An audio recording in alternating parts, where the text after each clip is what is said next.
Olá, gente!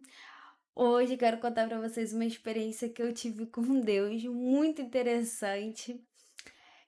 Eu cuidava de crianças, né? E aí um dia eu tava de joelho dobrado com as crianças orando.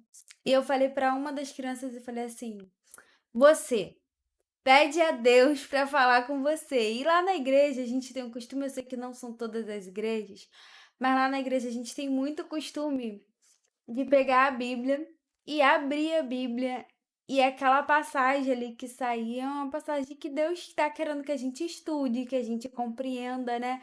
É uma instrução para nossas vidas.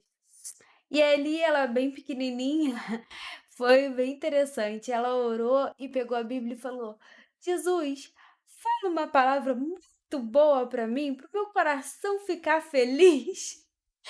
Gente, eu não tive como me conter, né, eu estava orando, mas eu tive que rir um pouquinho.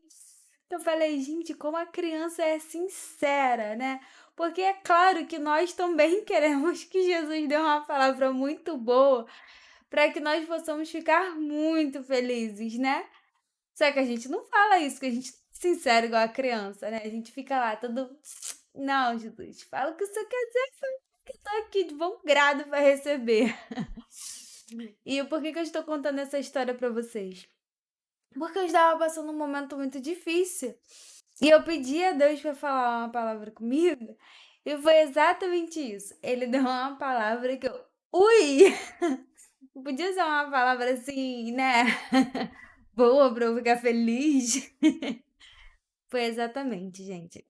Jesus me deu uma palavra no livro de Jó. Ele falou assim: vai lá e estuda o livro de Jó. E aí você fica assim: "Ah, então Deus está mandando eu estudar o livro de Jó, né, eu quero ficar feliz, eu sou o Jó da história que estou terminando a minha aprovação, e que o meu cativeiro vai ser mudado agora e eu vou poder ver a glória de Deus nesse momento", né, é isso tudo que passa na sua cabeça quando Deus te fala: vai lá, estuda lá que eu quero falar contigo lá". Comecei, gente, comecei a ler o livro lá, capítulo 1, né, todas aquelas coisas acontecendo, o diabo lá falando para tirar as coisas de Jó, tal-tal-tal, tal-tal-tal. Capítulo 2, Jó perdeu tudo, e no finalzinho do capítulo 2, como se não bastasse ele ter perdido tudo, a sua mulher não suportando aquela dor, vendo Jó vivendo toda aquela dor, e não só já estava vivendo dor, ela também, né, porque ela também tinha perdido os filhos, ela também tinha perdido os bens materiais, apesar dela não estar doente como Jó, ela tinha perdido tudo aquilo junto com Jó, né. E aquela mulher não suportando, ela olha para Jó e fala: "Ai Jó, por favor, não dá, né, tá vendo que não deu, amaldiçoa esse Deus e morre". E aí Jó, né, respira fundo, volta à essência dele verdadeira e olha para ela e fala: "Não, mulher, como uma louca você está falando, não. A gente aceitou o bem de Deus e agora a gente vai aceitar esse momento difícil também. Vamos sobreviver". E aí tá. E aí os amigos de Jó ficam sabendo que Jó tá passando por tudo aquilo e eles resolvem visitar Jó. A Bíblia diz que eles se sentiram pena de Jó. Foi essa a tradução daquela palavra que eu busquei no dicionário, pena. Eles sentiram dó de Jó. E aí eles foram até Jó visitar Jó, e a Bíblia fala que eles ficaram 7 dias e 7 noites sentados com as suas vestes rasgadas, com pó sobre a cabeça, chorando junto com Jó, só de ver a dor de Jó. A Bíblia fala que eles não conseguiram dar uma palavra em 7 dias, de tanta dor que eles sentiram ao ver Jó naquela situação. E aí eu falei: "Gente, então eles amavam mesmo a Jó, né, porque eles conseguiram sentir essa dor toda", e Deus começou a falar comigo ali. Amavam, amavam muito Jó. Eles tinham um apreço muito grande por Jó e eles entendiam aquela dor que Jó estava vivendo, eles estavam sofrendo aquela dor que Jó estava vivendo. E aí, depois de 7 dias de silêncio, de só choro, todos chorando ali, Jó resolve falar, né. Benditamente a hora que Jó resolve falar.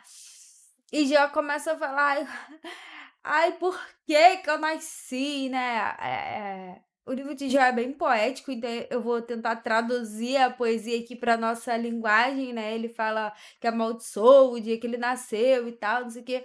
Mas é mais ou menos isso que Jó estava sentindo.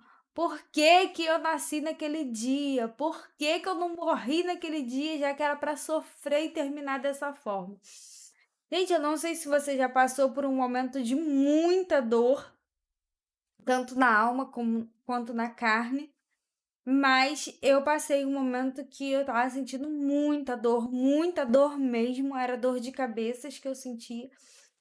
E eu lembro que eu pensei isso igual a Jó: "Poxa, pra que que eu nasci, se é para eu viver agora todos os meus dias dessa forma, sentindo tanta dor". Então e eu descobri que isso é uma coisa bem comum do ser humano, quando tá sentindo muita dor, acreditando que não tem mais solução para aquela dor, ele começa a sentir isso: "Pra que que eu nasci se for para viver dessa forma? Eu prefiro, né, não viver, porque eu não posso fazer nada". A pessoa começa a se sentir inútil, porque ela não consegue fazer nada, não consegue produzir nada. Eu lembro que quando eu sentia dores assim, a única coisa que melhorava era muitos remédios e eu precisava, ficar dormindo, porque aqueles remédios me davam muito sono. Eu me sentia inútil e pra mim não tinha muita razão em viver daquela forma de tomar remédio e dormir.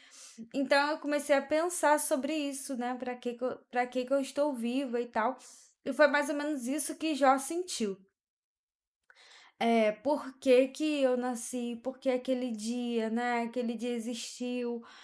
Por que que eu tô aqui e tal?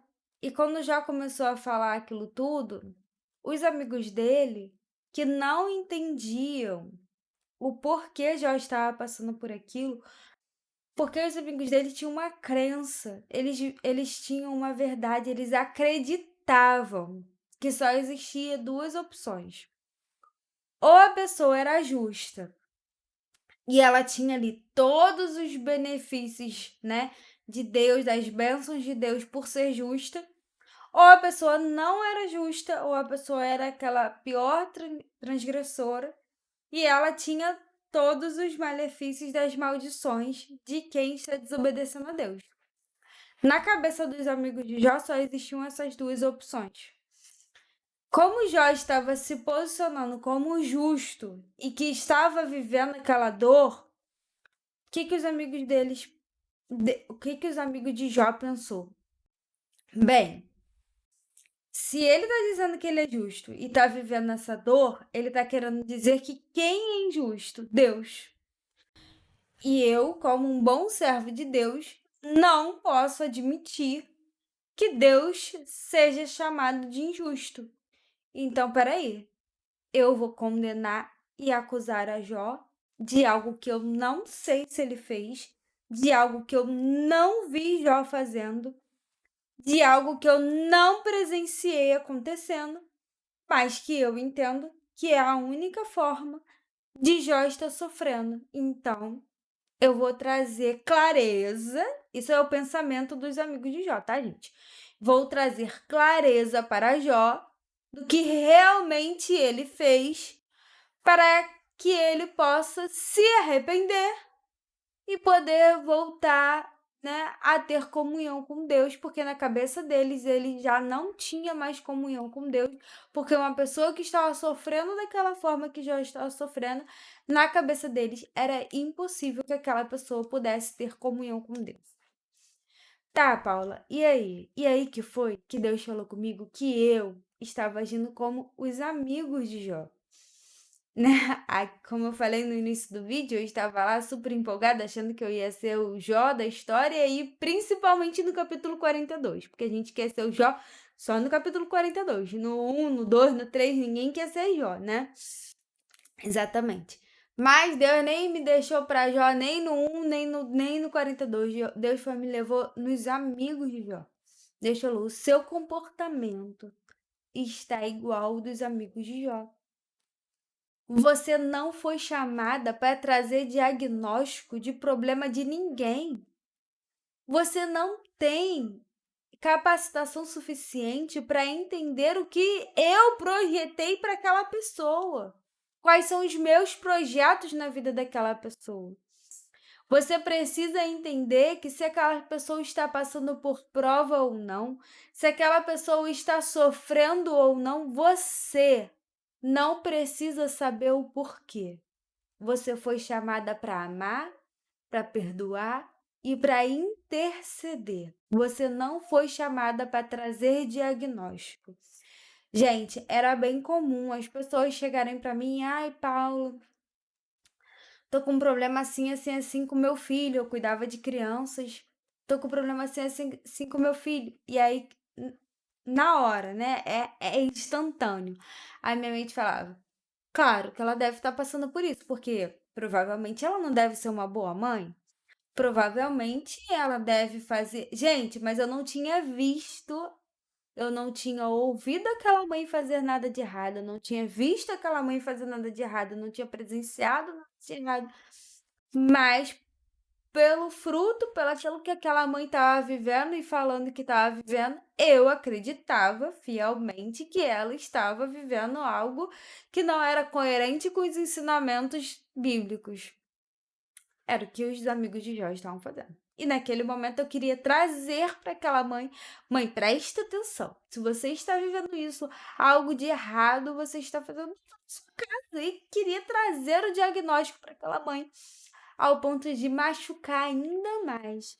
Aquela mãe que já estava machucada igual o Jó, Jó já estava machucado, já estava com dor, já estava sofrendo. Tudo que ele precisava ali era de alguém para abraçá-lo e para orar junto com ele. Ele ainda recebia o quê? Condenações. Preste atenção, você deve ter errado, você mesmo ensinou que a gente não podia maltratar as viúvas, você mesmo ensinou que a gente tinha que ajudar os pobres, você mesmo ensinou que a gente não podia olhar para a mulher do outro. Preste atenção, o que que foi que você fez, se arrepende, tenta lembrar de quando foi que você errou. E aí aqueles amigos começaram a tentar trazer para Jó algo que eles não tinham visto. Diagnóstico de quem não entendia de nada. E é literalmente isso, gente, nós não entendemos qual é o propósito de Deus na vida do outro. Nós não fomos chamados para entender o propósito de Deus na vida do outro. Nós fomos chamados para interceder.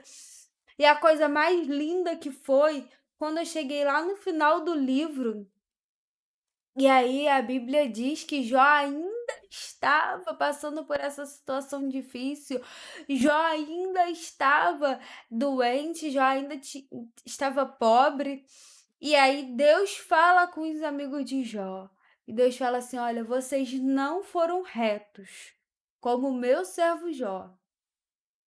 Então, para que vocês possam voltar a ter comunhão comigo, vá até Jó e oferece o sacrifício e pede para Jó orar por vocês, porque aí eu vou ouvir".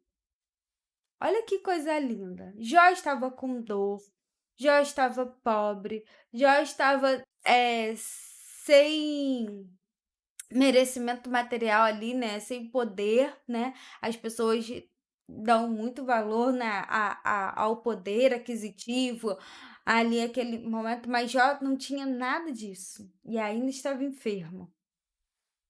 Mas aqueles amigos chegaram para Jó e falaram: "Olha, Jó, Deus falou assim, assim, assim com a gente". Jó poderia chegar para eles e falar assim: "Claro que Deus não quer ouvir vocês, meu querido. Você não viu que você tá aí fazendo um monte de coisa errada?". Jó tinha visto, Jó tinha ouvido, Jó tinha presenciado tudo que os amigos deles tinha feito contra ele mesmo, né, que estavam desagradando a Deus. Então Jó tinha condições de apontar os erros daqueles homens. Mas o que que Jó fez? Jó tinha entendido qual era o propósito de Deus na vida dele. Jó falou assim: "Ah, ele falou? Tá bom, vamos oferecer aqui? e eu vou orar por vocês, porque a minha função é amar, perdoar e interceder. Jó amou os amigos, perdoou os amigos pelo que eles tinham feito e intercedeu pelos amigos. E a Bíblia diz que naquele momento Deus ouviu a oração de Jó e mudou a situação dos amigos dele. Não só isso, mudou também a situação de Jó.